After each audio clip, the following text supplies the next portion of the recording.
March 10th, 2022 Historic Preservation Commission meeting to order. Could we do the roll call, Erica? Certainly. Chair O'Neill. Here. Vice Chair Smith-Crivello.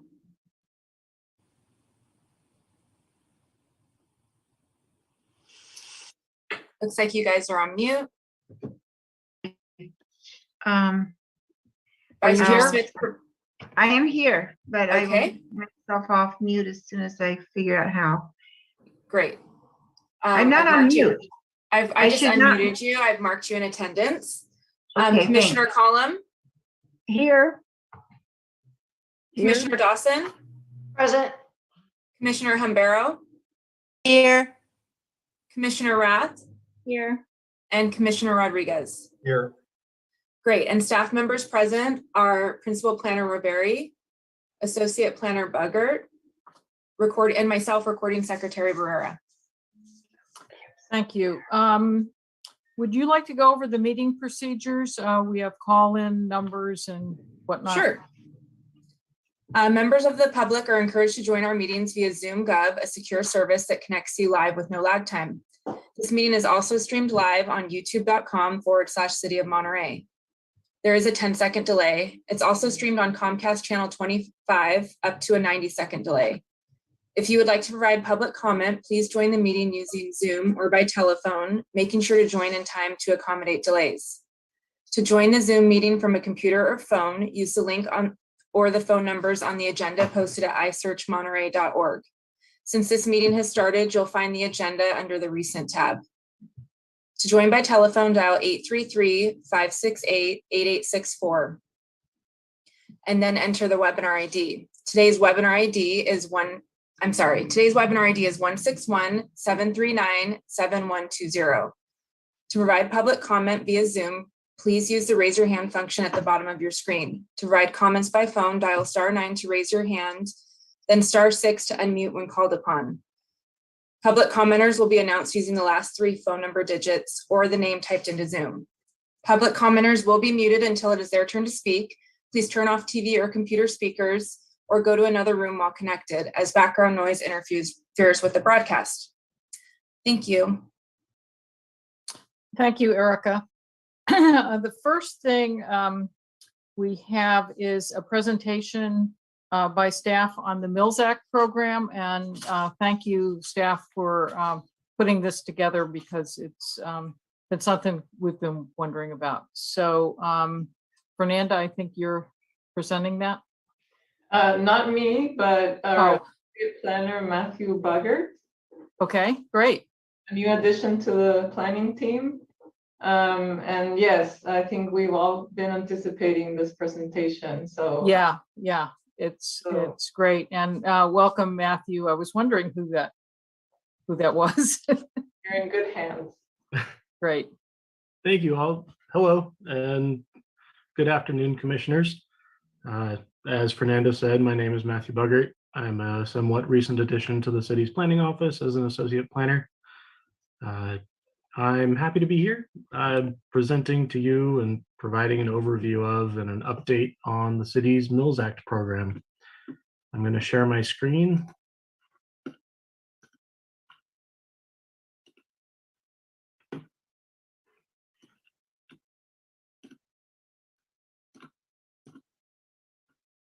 And it should be through now. So yeah, March 10th today. The goal and intent of today's presentation is to first provide an overview of the Mills Act program in the city, provide some background on the program start and where we are at today. I'll provide a summary of the existing Mills Act properties that are contracted in the city. We'll provide an overview of some of the monitoring efforts that have taken place to date. And lastly, we'll finish on some next steps for the program as a whole.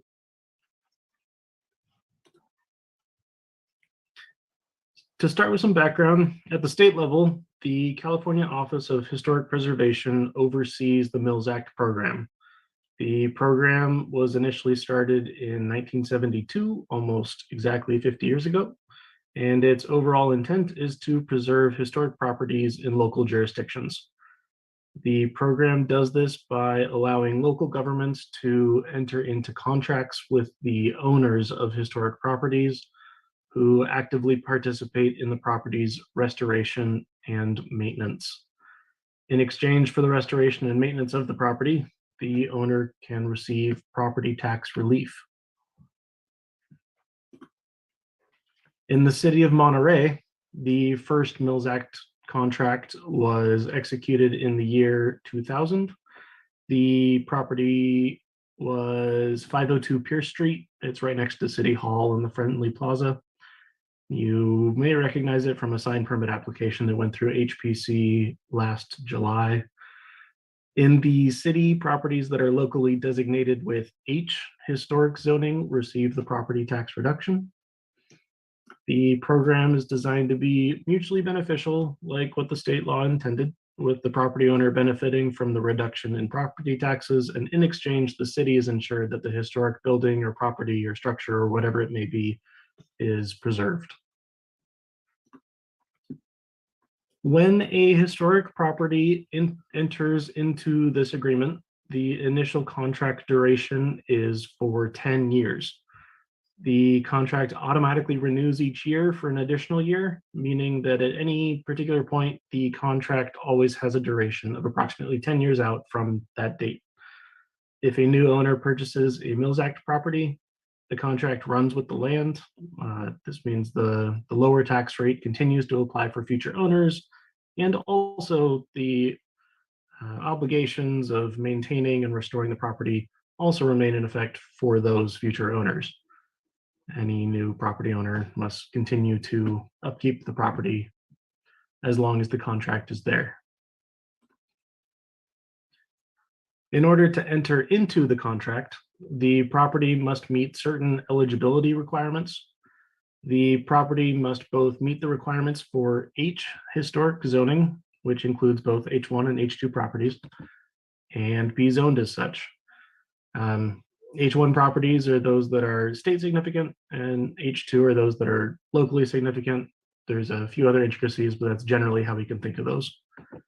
To meet the requirements for that zoning, the property has to be identified by a qualified architectural historian that it is a significant historic resource.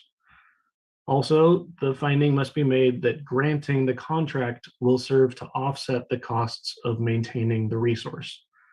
This finding can be made through the inclusion of a maintenance schedule that is approved and included in the contract, detailing estimated costs and durations of improvements that may be necessary at the property. I'll go into both of those in the next couple slides. So first, this somewhat complicated looking chart is the process that a property has to go through to receive both historic sign-off and rezoning.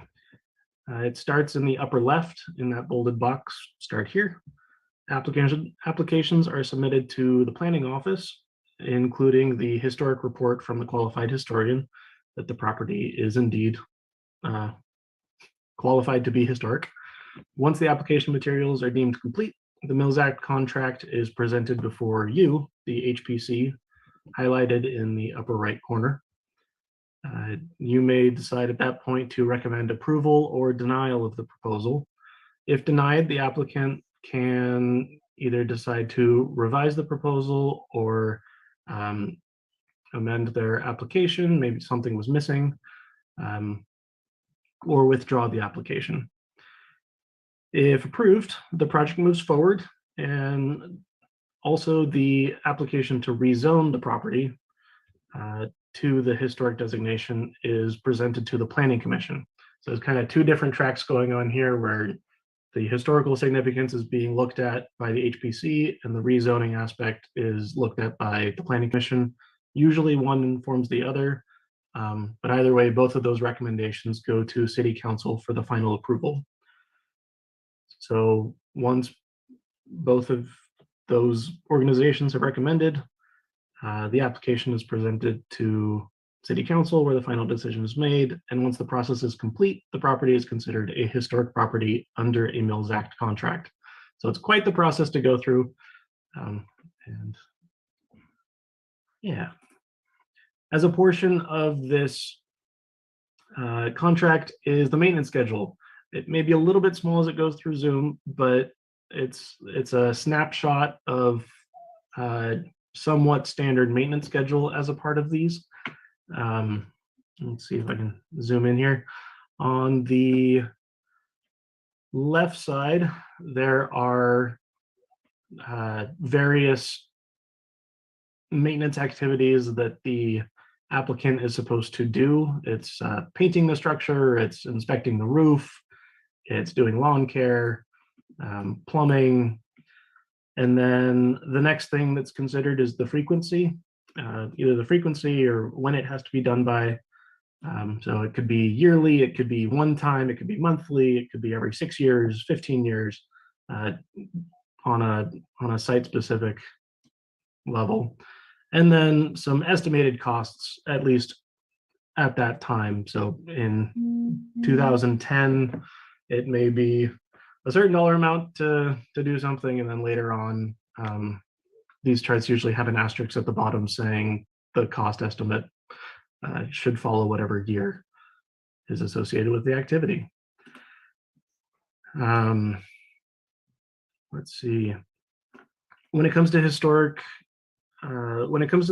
visual impact in the city, we don't often see the interiors of private persons' homes included on these maintenance schedules. That said, there are a few select properties in the city that I have not yet had the opportunity to check out that also have a historic component located on the interior of the structure. But those maintenance schedules also mention the interior improvements that are necessary. When reviewing the maintenance schedules and taking inventory of a site, there are some properties that only have a few items that can be seen, that only have a few items and can be seen from the sidewalk. So if, for instance, some of them only have 2 items, it might be make sure the structure continues to be painted and keep up landscaping. And those can be pretty easily checked from the outside. And in the long term, if they want to change the property moving forward, they need a historic permit, but otherwise there can be some pretty simple Mills Act contracts that have been approved. So with that, we've gone over how to initiate a Mills Act contract and how to maintain a Mills Act contract. However, now we'll go over the process to exit a Mills Act contract. Either the city or the owner can voluntarily decide to non-renew the contract. If it's the city that issued the non-renew letter, the owner can make a written protest. Written notice must be given to the other party stating the intent. With the notice, the contract is simply not renewed, which means that it will only remain valid through the end of the current contract cycle, which would be 10 years out. The contract for the 10 years remains valid, including the tax break, maintenance schedule requirements, and if they want to do improvements on the property, even though they've said they have an intent to non-renew, they would still need a historic permit for alterations to the property for the duration of the rest of the contract. That all said, immediate cancellation due to non-compliance with the contract can still occur, which leads us to involuntary cancellation due to non-compliance. The city can cancel a contract following a duly noticed public hearing under any of the 3 following conditions. First up, if the city has determined that the owner has breached the contract. Second, the city has determined that the owner has allowed the property to deteriorate into a condition that no longer would meet the standards of a historic property. And lastly, that the city has determined the property owner has failed to restore or rehabilitate the property as their contract has mandated. I'm going to go into a few of the properties that have been surveyed to date, and you'll notice that a few of them are missing 1 or 2 items. And technically, this would allow the city to terminate that contract. That said, going back to the first few slides, the spirit of the program is to preserve these historic properties. If there has been effort on the property owner's end to come into compliance, or there is noticeable improvement in comparison to the original property condition, the program has been effective, and the annual monitoring will give us a good updated baseline to compare what happens between this year and next year and beyond. it's a good thing that we're out there checking out these properties, and based on what we find, well, from their original contract and from the recent inspections and for the rest of this year, that'll be good to know the status of these properties moving forward. In the case that a property is canceled from their Mills Act contract due to non-compliance, so involuntarily removed, the owner has to pay a cancellation fee of 12.5% of the full value of the property at the time of cancellation to the city. This has not yet happened within the city, but in many cases, this would be a noticeable payment. The cancellation fee would not, however, apply to buildings that have been destroyed by natural disasters. So the contract specifically state earthquakes, fires, floods, situations like that. So now to look at the city's Mills Act contracts that we have. We have a number that have been contracted into the city over time. There were a few introduced and approved in the early years. There is a notable influx between 2006 and 2008 with 20 new designated and contracted historic properties in that 3-year window, which is nearly a third of all of the city's Mills Act properties. Whereas for the past decades, it's remained relatively consistent between 1 to 5 new Mills Act properties being designated each year. Mhm, it is. Interesting. For inspections, under the Mills Act contracts, property owners are required to allow city inspections to determine compliance at least once a year. The city is also now required to conduct inspections once per year. There's not a defined method for doing the inspections, and starting up the inspection process during COVID proved a little delicate, but as we move into this new year and it descending, that is the newest Omicron portion seems to be going away a little bit. It's been easier to get a hold of people and set up meetings, so we're hoping to do a lot more going into the summer. The Mills Act inspections started up last October, reaching out to people. There was a little bit of a lull during the holidays, but it should be noted that there are properties that, based on their maintenance schedules, did not necessarily require property owner attendance, as the upkeep could be viewed from the exterior, and in some cases, the notable projects as part of their contract were completed years ago. For instance, some that were started in 2005 or 2006, they did the initial things that needed to get it into a historically significant structure, and then it's just maintained from there.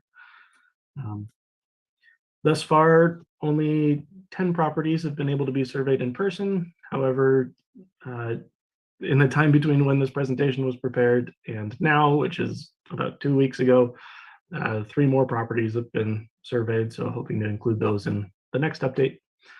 And looking forward to a full scope of the properties once they've been properly inventoried. So with that, we'd like to give you a brief overview of the properties in progress to date.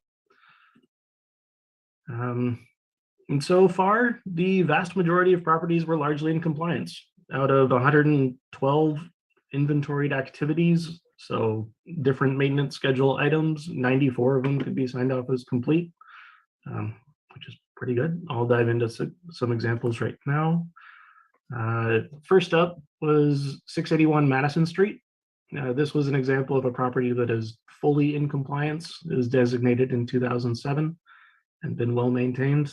Their fence required restoration at the beginning. The roof has been maintained. Landscaping up to date. One of the requirements for each of the Mills Act properties in the city in all of the contracts is a plaque noting the property as historic and a brief little blurb about the property. And it's a little bit hard to see here, but their plaque is here on the building.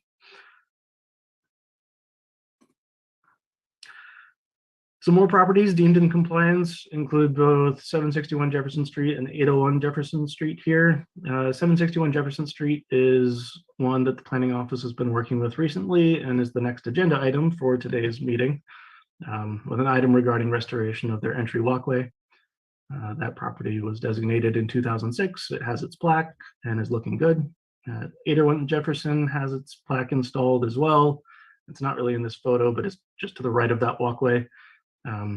The structure is generally maintained, landscape maintained, no broken windows. There was a retaining wall item near the beginning that was conducted and is more in the maintenance track now. This property, 600 Martin Street, nearly in compliance. It was designated in 2008. A new property took over it in 2018, 2017-ish.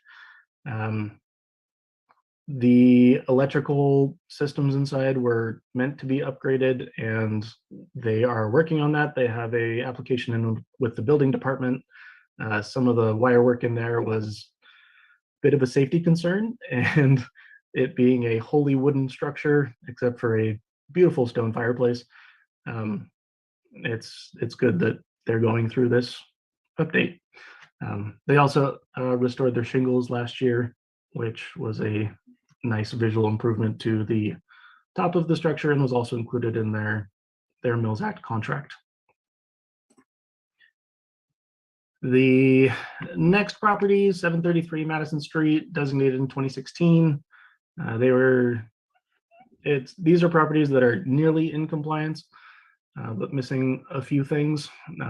It still needs a plaque at the front of the structure. The windows needed to be replaced. They have all been replaced except for one. The back of the structure sits against a slope, and there's been a retaining wall. A portion of the slope started to slip, and so they're dealing with that before they're going to spend money on doing the windows as well. Might as well protect the structure as a whole, and get back to the window. For 574 Watson Street, designated in 2014. It still needs a plaque at the front of the property and a little bit of landscaping, and there's a crack in their retaining wall on the outside of the property, which they're aware of. But otherwise, they've installed their gutters, they've maintained the sculptures in the front yard, they recently repainted the house. In terms of keeping up the property, I mean, it's beautiful. It's just there's some things that need to be updated. Some more properties that were generally in compliance: 600 East Franklin, 870 Dowd, 930 Harrison. The main outstanding item was also the historic plaque. 930 Harrison has the plaque out front. There was some landscaping that needed to be trimmed. And this was a property that was somewhat out of compliance in comparison to the other ones. It was just brought into the Mills Act program in 2020, 603, 605 Hoffman. No applications have yet been received for a historic permit, and reached out a few times last year. In October of last year, October 6th, there was a fire in one half of the, it's a duplex building with 95% interior loss of one of the units, but the outside is still able to be saved and apparently structurally sound. So they are continuing to work with the planning office, and we're hoping to receive some sort of update regarding the historic permit for getting it into compliance with the Mills Act contract that they have. For instance, right now they have vinyl windows. Those are supposed to be replaced. A restoration of the chimney. There's a baluster on the outside that was broken and needs to be painted. And either a year from now, 2 years from now, the siding on the structure needs to be updated as well. So overall, the majority of properties have completed their required maintenance activities. Like I showed you in that original sheet, many of them have 5, 10, 12 items that need to be maintained, updated, restored, some large ticket items for most of them in the first 2 to 5 years of their contract that they need to get done, which for the most part, most of the properties have done so, which is great. The main outstanding item for most of these properties was the historic plaques. These property owners are aware that they need to submit for a historic permit to install the plaque, but yeah, need to circle back to a couple of them. But for the most part, the properties that have been seen are beautiful and well maintained, which has been nice to see. So this concludes staff's presentation. Regarding next steps, we're hoping to finish surveying the remaining Mills Act properties in the city. We would like to follow up with those property owners on outstanding items that were noted with them.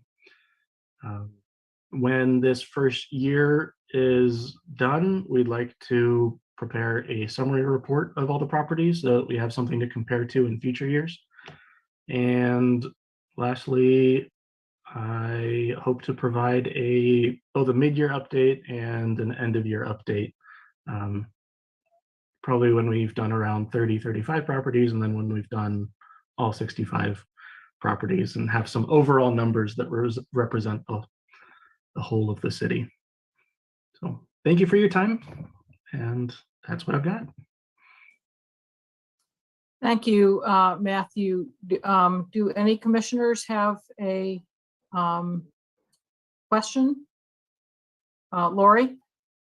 Yes, I wanted to know where the surveys are kept and how they can be accessed to get a little more idea of what the historic nature of the properties are. Fair enough. Right now, they're saved on our server, hoping that they'll be included in the annual update report. As right now, they're more tentative and checklists of going through the items. But I can chat with Fernanda about the best way to provide all those lists to you guys if we want to do an initial package or something like that. I was interested in reading the report of the historic, what do we call it? The people who writes up the report about why it's historic. Oh, yeah. And so those historic reports are included for each of the properties that were included in the Mills Act. If there's a particular property that you'd like to know about, we can go into our file and grab it. We mostly moved electronic in the past few years, so many of them are physically stored in the file for the property. Yeah. Yeah, just to add to that, that is all public information. So that can be accessed Monday through Friday, 8 to 5. You can just email us, or you can come in and look at the file. Okay, because I do own a historic building, but I don't think it's electronically, I mean, I asked to see it at the planning office, you know, a few years back, and they didn't have it, but it is in the library in the California History Room.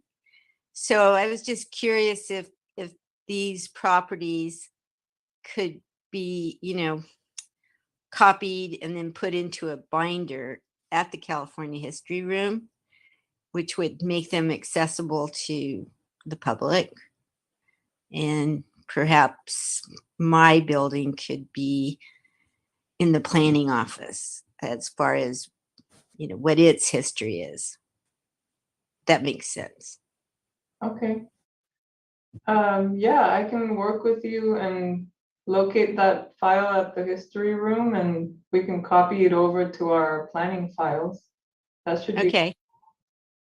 Because it was made historic, I think back in the 1990s, so it would have been before the Mills Act. And it's a very special place. So, Thank okay, you. well, I'll contact you, Fernanda. and Sure. We'll, Thank we'll work on it, okay? Thank you, Lori. And Fernanda. Carol Dawson, your hand is up. Yes, first of all, thank you for doing this survey. I'm really glad that the city has the staff now to do this.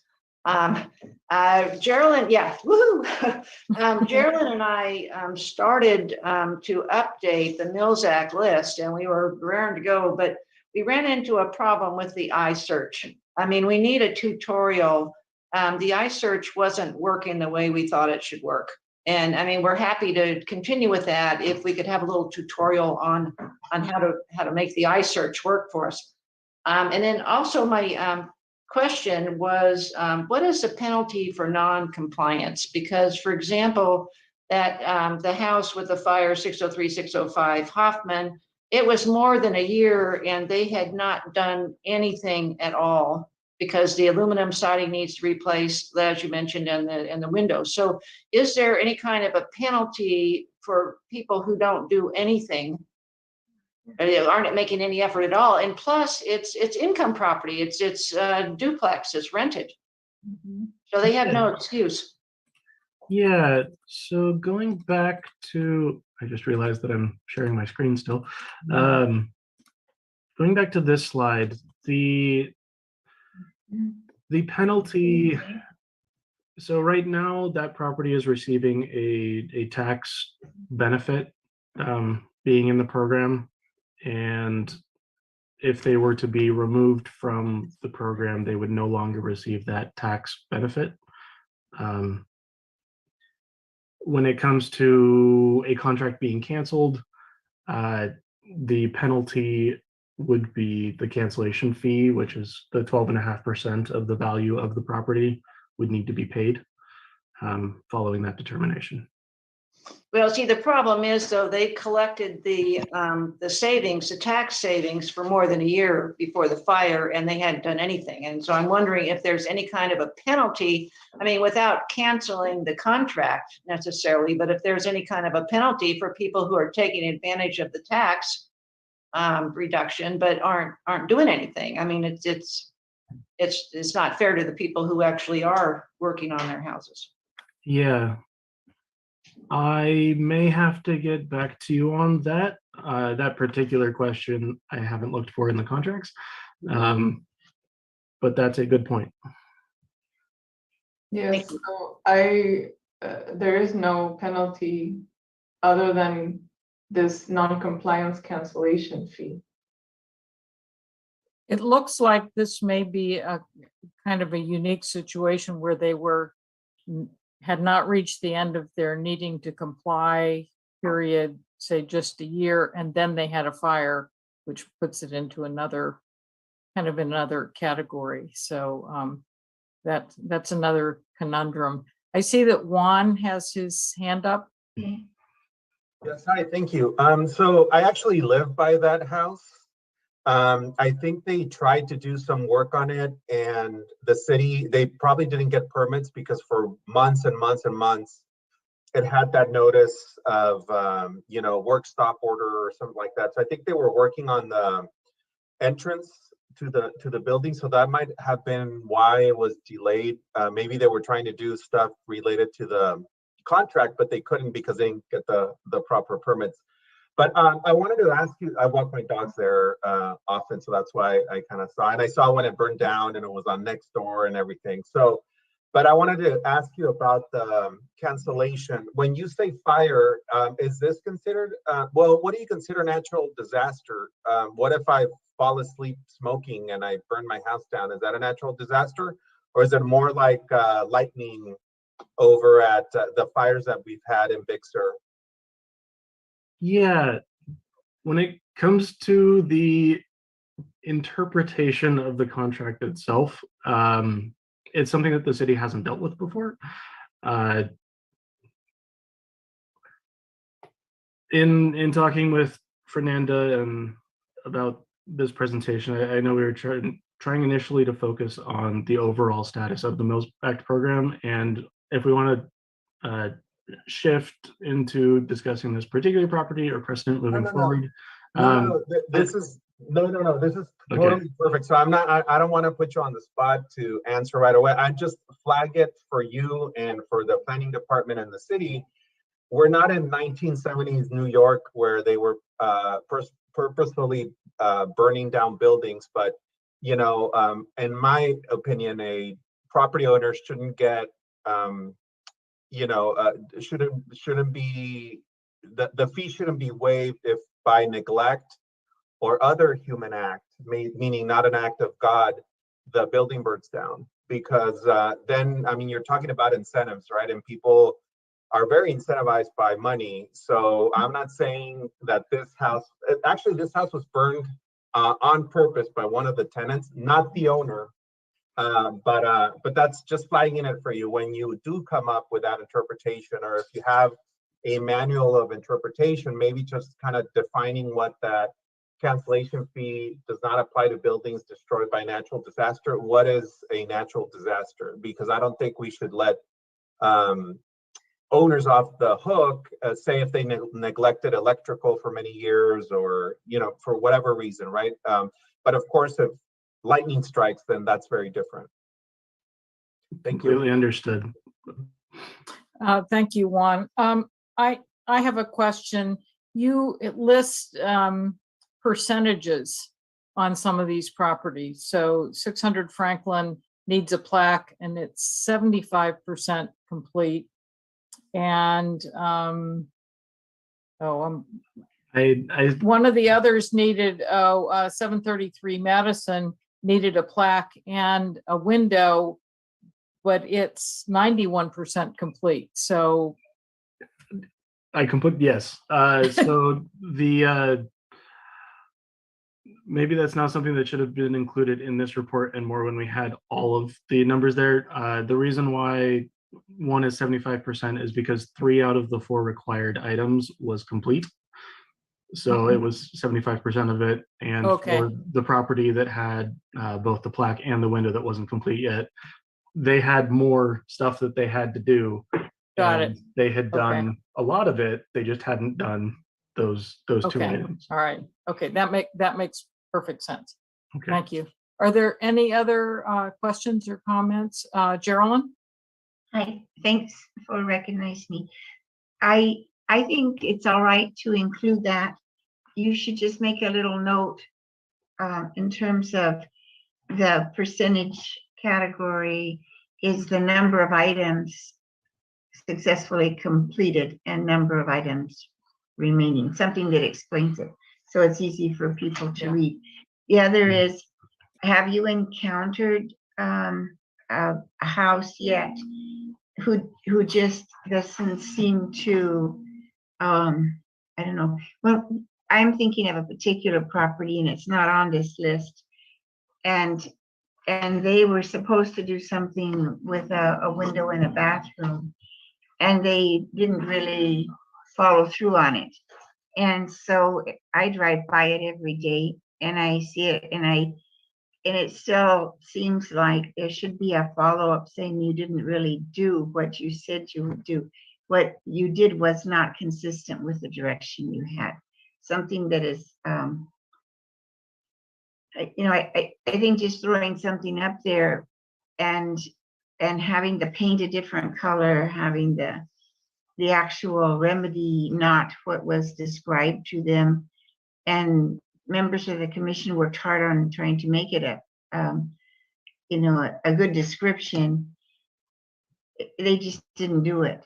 And it's looked shabby ever since. So Geraldine, did that and I know what you're talking about. Did they have a Mills Act contract, or was that just a historic permit for some sort of restoration? Mills Act, and it's a rental. Yeah. And we can check it. It's 698 Franklin.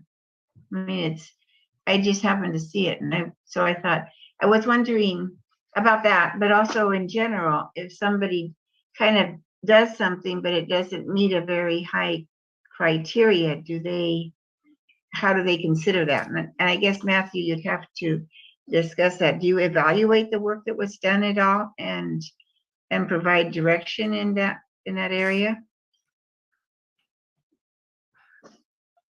Can answer, if that's okay. Okay, yeah, you can go for your answer and I can think about as well. So they, for work such as that, such as replacing a window or fixing, the siding, replacing, that it requires a historic permit. So that work would be evaluated by staff, and they would have to meet the secretary's standards for rehabilitation. And so they can't just put up whatever window they want. It needs to meet those standards. So it needs to follow the architectural style, and so there are those 10 standards that we usually go through, and that they were probably introduced in that camp training. So it is a rigorous review that they have to meet in order to get approved. Oh, Yes, Gerald. that's a book answer, Fernanda, just saying what the process is, but in this case, they patched something up there. They had to create a window that was, and it, we noticed it at the time. I think it was maybe before you were there. It's been a while. And it doesn't seem like they haven't changed it. And when they painted it, the paint didn't match the side of the building either. It just doesn't look well done. And I have sometimes struggled with a high standard that for historic buildings that sometimes we're given. But I do think if we give a Mills Act, there should be a fairly high standard of maintenance, and it should be a building that we are proud of, and I just don't want it to look shabby and poorly done. I don't think that gives the Mills Act a good name. It doesn't give our city a good name for in terms of the way we support it. So I'm just hoping we look at that and see if and maybe something was missed because of maybe it was a time we didn't have all the staff present to follow up on the design, or I'm not sure. It just, when I look at it, I think, Mills Act, are you kidding? It doesn't look like that to me. So I'm just thinking it should be a little higher standard. Fernanda, do we have the address of that? So I just gave it. someone, okay, minutes great. ago. Carol Thank you for Dawson. hearing me. Oh, again. sorry. Carol? I just had a suggestion, rather than when you're calculating these percentages of work done, rather than just going by the number of items, I would go on suggest that you go on the value of the items. For example, if you have replaced the roof and replaced a window, you can't count those the same. That's fair. Yeah. Good idea.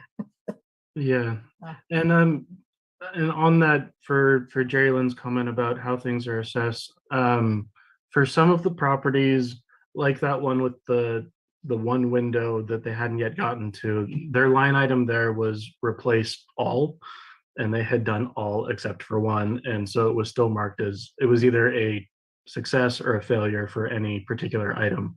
When it comes to the quality of the work or something that had been done, the property had photos of the before in the file, which was great. I was actually able to see that this window looks like this one, or it looks like the historic window, but not all of our properties have that. One thing that's nice about this annual monitoring that we can do is we'll at least have photos from today. I know it's not the full intent, but we'll at least have photos from today in comparison to next year moving forward. Each of the items that are inventoried, there's photos taken of them. So if we ever need to go back in the file, we can look at those photos.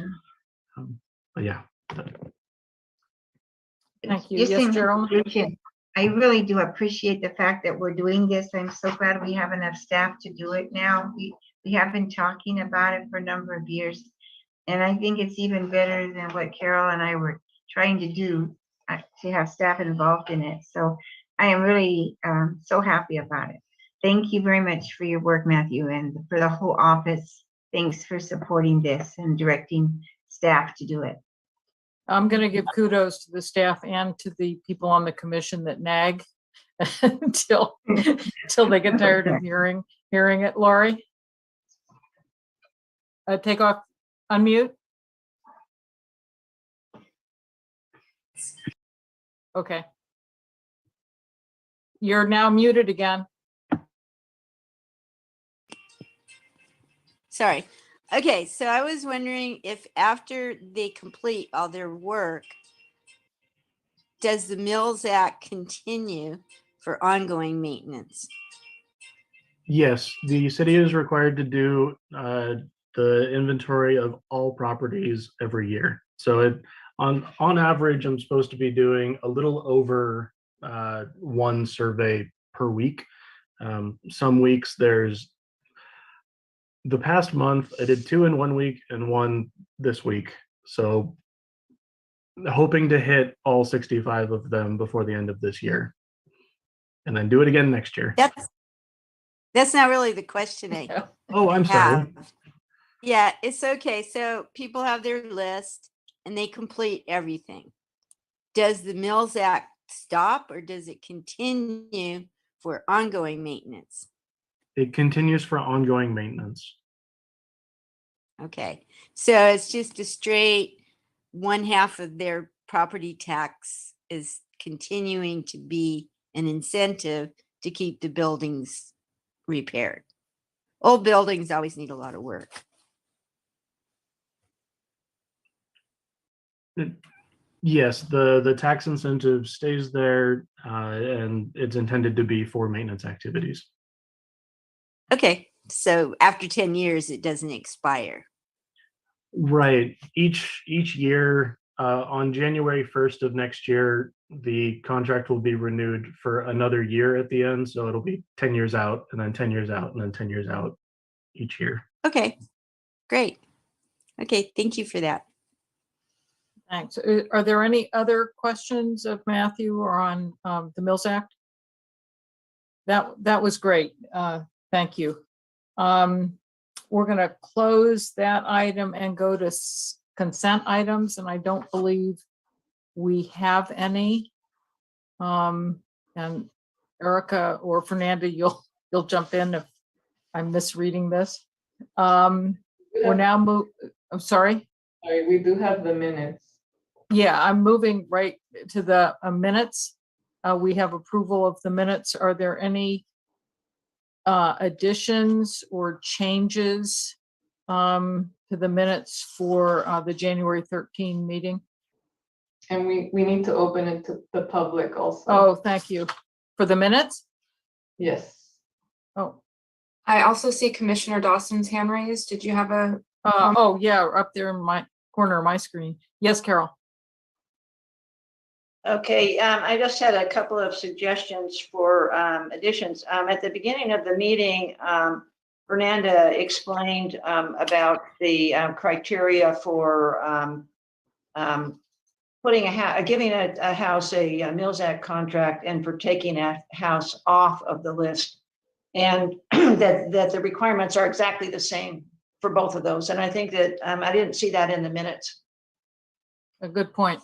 So I'd like to add that. And then let me find it. It's on packet page 12 under it's about halfway down about Commissioner Dawson asks for clarification of criterion 1, and if the house qualifies, Ms. Clovis confirmed that it does not qualify.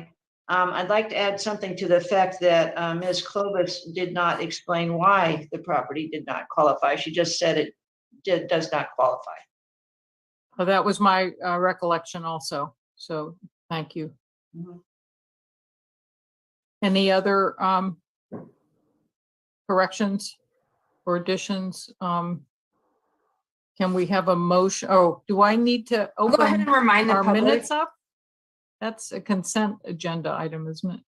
How does this work? We do need to open it to the public for any public comment, even on the consent agenda. Okay, all right. I Does can remind the anyone in the, public how to join at this okay, time. Once again, members of the public are encouraged to join our meetings via Zoom Gov, a secure service that connects you live with no lag time. To join the Zoom meeting from a computer or phone, use the link or phone numbers on the agenda posted at isearchmonterey.org. To join by telephone, dial 833-568-8864, then enter the webinar ID. Today's webinar ID is 161-739-7120. To provide public comment via Zoom, please use the raise your hand function at the bottom of your screen. To provide comments by phone, dial *9 to raise your hand, then *6 to unmute when called upon. Public commenters will be announced using their last 3 phone number digits or the name typed into Zoom. thank you, Erica. Is anyone from the public there? I do see an attendee. I don't see any hands raised. Okay. All right, I'm gonna close public comment then and bring it back to the commission for a to get a motion to approve the minutes as amended. Anyone? I so Carol? move. Second? I'll second, lacking. Oh, I'm sorry, Kathy, if you're muted. You're still muted. Oh, there you go. I'll second the motion. Okay, if you could show Kathy will be the second on the motion. So all in favor of Do the roll approving call the vote. minutes? Yes. Erica will go through. Sure. Okay. Chair O'Neill, Yes. Vice Aye. Chair Smith-Corbello, Yes. Commissioner Collum, Yes, Commissioner Dawson, Yes, Commissioner Humbero, Yes, Commissioner Rath, yes, and Commissioner Rodriguez. Yes. Okay, the January 13th minutes have been approved as amended with a vote of 7. Thank you. That's the end of the consent agenda. I'm now opening it to public comments. This is when the public can comment on anything that's under the purview of the Historic Preservation Commission, anything that is not on today's agenda.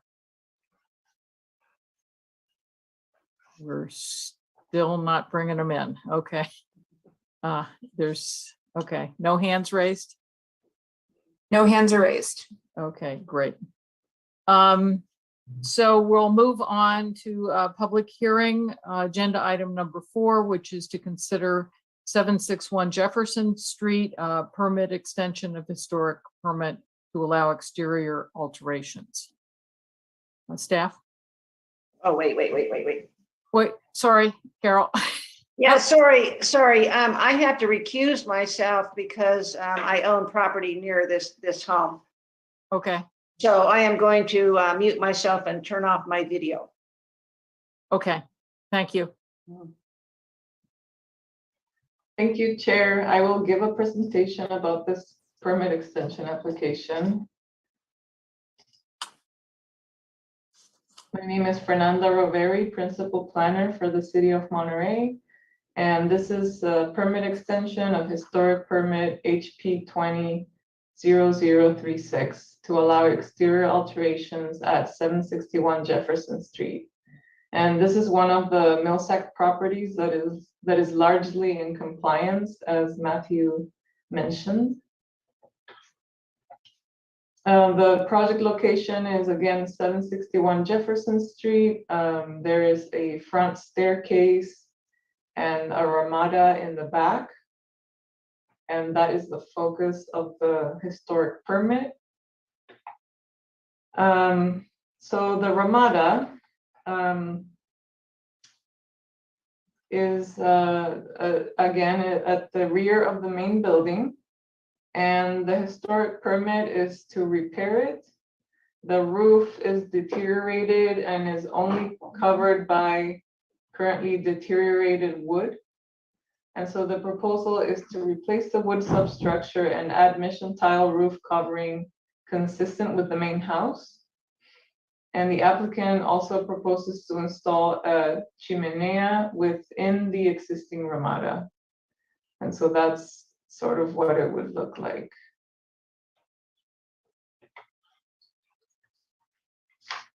Then at the front of the property, on those concrete steps, the work would include putting up some railing, some guard railing on both sides of the steps. And garden stone wall on both sides of the stairs. And remove and replace the modern concrete flooring from the principal entry sidewalk and return it to a stone.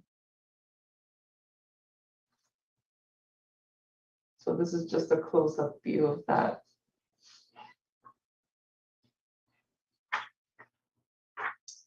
And so when the permit was approved back in 2020, the HPC approved the 10 Secretary of Interior standards for rehabilitation. And I just wanted to highlight one of them, standard number 2, which it's a requirement that the historic character of a property shall be retained and preserved. The removal of historic materials or alteration of features and spaces that characterize a property shall be avoided. And so the historic permit approval complied with this standard in that the historic form and character would be preserved, and the changes are needed to protect the ramada structure from decay and protect people from tripping or falling on the concrete stairs at the front of the property. And so the recommendation is to adopt a resolution approving a permit extension of this historic permit for an extra year. So the new expiration date would be June 11th of 2023. And the applicant is here and is available for questions. Thank you. Thank you. There's a question of staff. Geraldine? Well, I'm ready to make a motion to support the recommendation of staff, but I'm always happy to hear what the owner has to say about the property. And as before, when we approved it, I'm very happy that the owner's interested in preserving this lovely property, and I commend them. Okay, we should probably hear from the owner before we discuss the project. So if, are there any questions of Fernanda on this project? A good project. So clear. if the applicant is here and would like to speak on it? The applicant is here, and I've went ahead and unmuted him. Okay. Thanks. Is that Bob Bluth? Hi, Bob. Hi, Erica. Thank you. You're welcome. Commissioners, Bob Bluth. I'm along with my wife, the proud owners of 761 Jefferson. The extension is primarily because of COVID. We just weren't able to do any of the things we had planned on. So we've been working with Fernanda to get that extension done. So hopefully now that we're getting past COVID, we'll be able to make progress. Great, thank you. Any questions of the applicant? All right, great. Looks like Commissioner Rodriguez has his hand raised. Oh, there he is. Hi, sorry, it moves around on my screen. Yeah, sorry. And even if you raise the hand and then you turn off the Yeah. camera, so, no, I just wanted, because I always feel like I'm always kind of making negative comments. So I just wanted to commend the owner for what he's doing. Him and his wife are doing to the property. That's exactly what people should be doing with these properties. So thank you very much for making our community prettier and nicer. And Thank safer, you. looking at that railing. Yeah, absolutely. Any other questions for the applicant? Are there any public comments, input? I'll go ahead and remind the public again how to Okay. participate. Members of the public are encouraged to join our meetings via Zoom Gov, a secure service that connects you live with no lag time. To join the Zoom meeting from a computer or phone, use the link or phone numbers on the agenda posted at isearchmonterey.org. To join by telephone, dial 833-568-8864, then enter the webinar ID. To provide public comment via Zoom, please use the raise your hand function at the bottom of your screen. To provide comments by phone, dial *9 to raise your hand, then *6 to unmute when called upon. Public commenters will be announced using their last 3 phone number digits or the name typed into Zoom. I currently see no hands raised. Thank you, Erica. I'm going to close public comment and bring it back to the commission. Geraldine, you have your hand up. Your I'm just actual ready to hand. make a motion. I'll complete the motion. And Okay. that is to move that we approve permit extension PE-22-0019F historic permit 20-0036 for exterior changes at 761 Jefferson Street. Okay, do we have a second? Commissioner I will- Rodriguez, okay, go ahead. Go ahead, go ahead. Juan, you got in there first, so I would say I Commissioner would happily Rodriguez second. was the second. Hmm. Is there any discussion before we vote? Okay, man, this is the way I like to see our the meetings go. Erica, I guess you have to do a roll call vote. Certainly. Chair O'Neill, Aye. Vice Chair Smith-Corbello, Aye. Commissioner Dawson has recused. Commissioner Humbero, Laura, you have to unmute. There you go. Aye. Commissioner Rath, Aye. and Commissioner Rodriguez. Yes. I am Commission- unmuted. Okay. Commissioner Collin would like to say aye also. I'm sorry, Commissioner Collin. That's okay. I apologize. No problem. I understand. So this motion does carry with a vote of 6, and the decision is appealable to the planning office within 10 days. We have applications in our office and also on our website. Thank you. Now we're moving on to commissioner comments. Does anyone on the commission have a comment? Lori, you have your hand up. I don't know if it's just still up from earlier comment. No, I was, Okay. well, I guess I do have a comment. I've noticed in these pictures of various buildings, there's like Carmel stone walls. And I was just wondering if they ever, what kind of maintenance is being looked at for them, because you tend to rate with the mortar joints have to be repointed in order to keep them from, deteriorating. And also, I was wondering if the Carmel stone could be cleaned, because it seems kind of stained in areas. I don't know if that's part of the program. So, I have carved veneer on my building, and it all had to be repointed. And there is some staining, but I don't know how to get it off. I mean, I kind of know, but it's just those Carmel stone walls, the way they're built, they don't really have anything behind them. They're just kind of like a veneer on the dirt, and they do fall down. I've had it happen. Fernanda, I don't know if That's you have all. any, that sounds like a builder problem to wondered. me. Did you have a address in mind, Lori? Or just in general? Is it a general comment? No, just like in general, because those kinds of walls, they can deteriorate to the point where they fail. And preventative maintenance is probably better than. You're not coming through. Your internet is, your lips are moving, but we're not hearing anything. Now your lips are not moving. And Pictures. done. okay, is there anyone else while we're waiting for Linda? Yeah, I just want to thank, am I off mute? Yes. Yes. Thank the staff for setting up the camp training. I found it was very Oh, yeah. good and very beneficial. And I still have to look at the manual, but I just want to thank everybody or whoever set that up.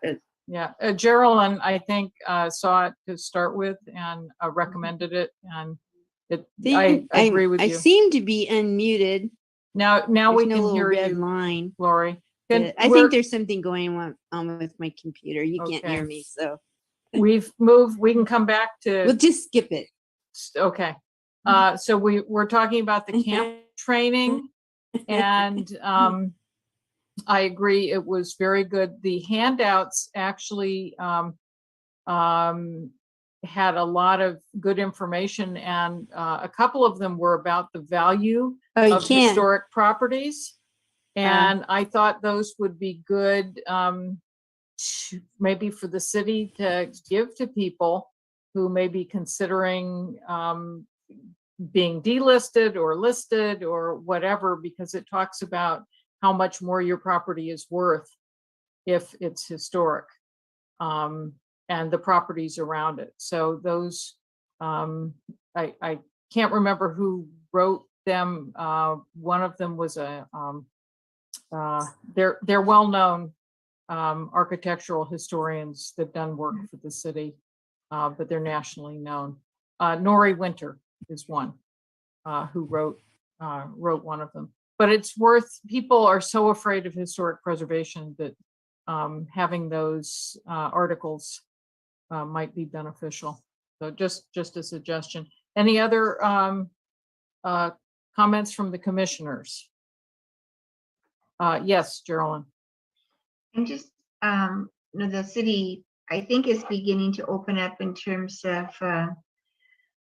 with the expectation that COVID is slowly moving away, and we're hoping it continues to. And I'm wondering if our next meeting will be if we'll be there. We thought we were still having hybrid meetings, and so we were a little confused. Kathy and I were wondering where to go. We read the information and it seemed to say only, but in the past we've seen information about Zoom meetings and it has been hybrid. So we're wondering if the city is moving into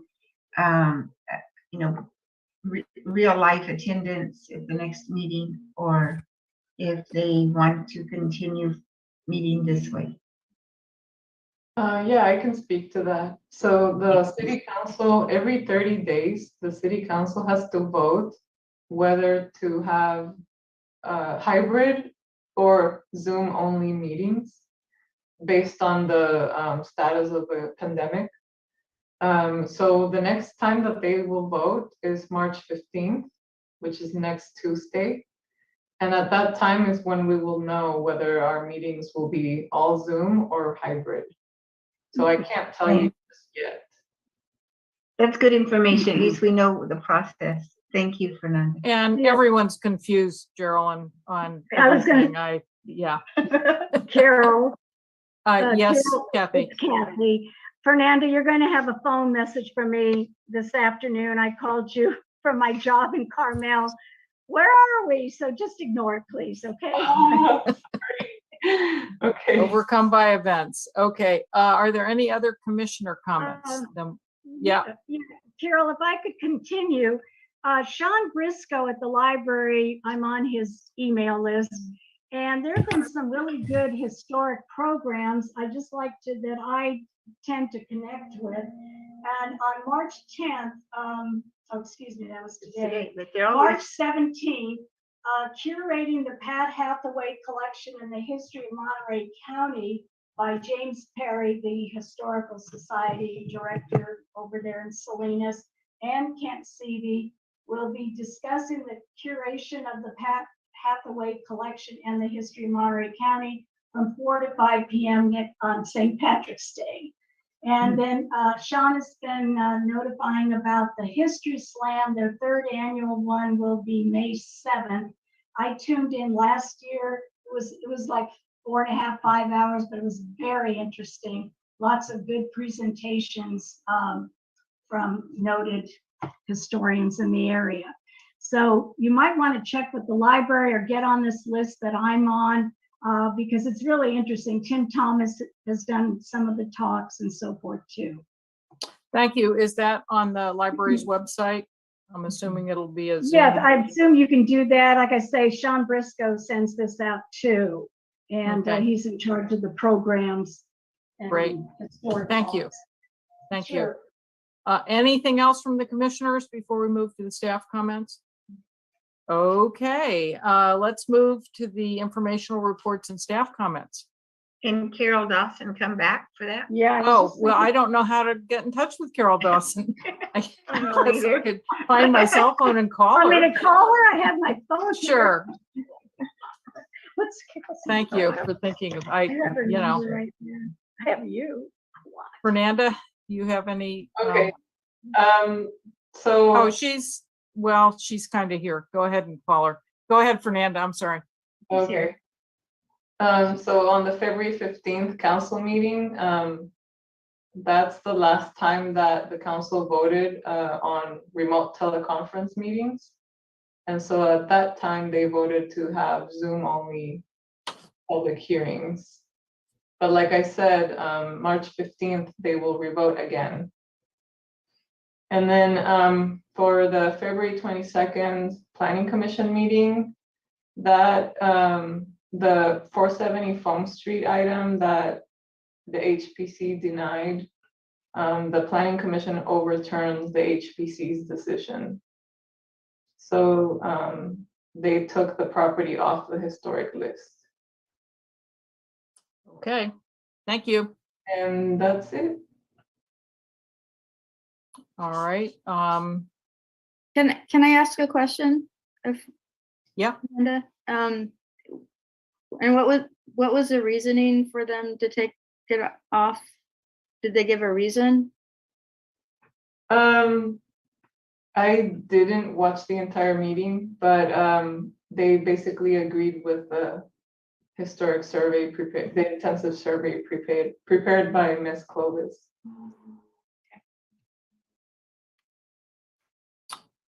okay, Carol Dawson and I both commented on that at that meeting.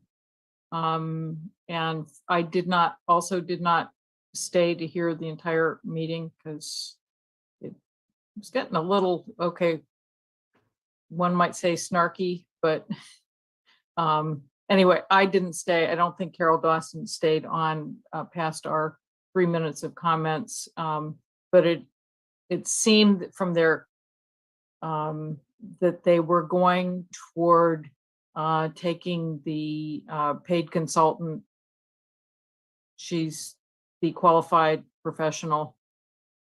So there we are. Did they watch a video of us deliberating on it? I doubt it. Okay. Yeah, it was a little bit discouraging. I mean, because we kind of got the impression from the, before we even spoke, that that they were going to go with what the applicant and what the historian said.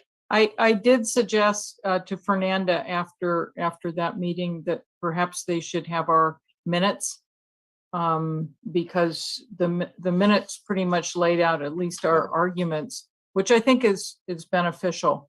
And I think the reason they didn't get them is we hadn't voted on them, so they weren't official. So I don't know how we reconcile that, but I've asked them to kind of work on it. Well, they can watch the video too. Right. Yes, they could. I think we should stop talking about this because it's not agendized. item Okay, all right. Oh, okay, okay. to Discuss the. And also water under the bridge, so, yeah. So We'll be ready for the next one. procedurally going forward, I think maybe we can learn some things from this. Geraldine?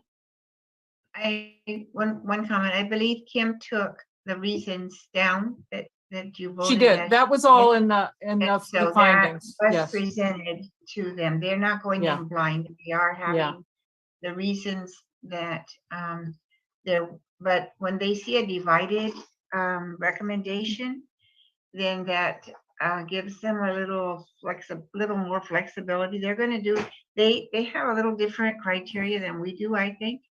And I'm glad, I really appreciate both of you attending that meeting to speak up for the vote that we had. Sometimes it does feel a little bit intimidating and we don't know if they hear us, but I think it's important to be there to present our point of view. So thank you, Carol and Carol, for Sure. being here. Okay, and I think we should probably close this old business. Laura, you have your hand up still, or is it just up? Okay, I'm guessing it's just up. A legacy man. Planning office update. I already gave it. That's it. Okay. All right. No, do I not have my- do. Excuse Hopefully me? you can hear me. Yeah, now I Can you can hear hear you, me? and your hand is down. I love technology. All right, lacking a gavel, we're adjourned. And thank you.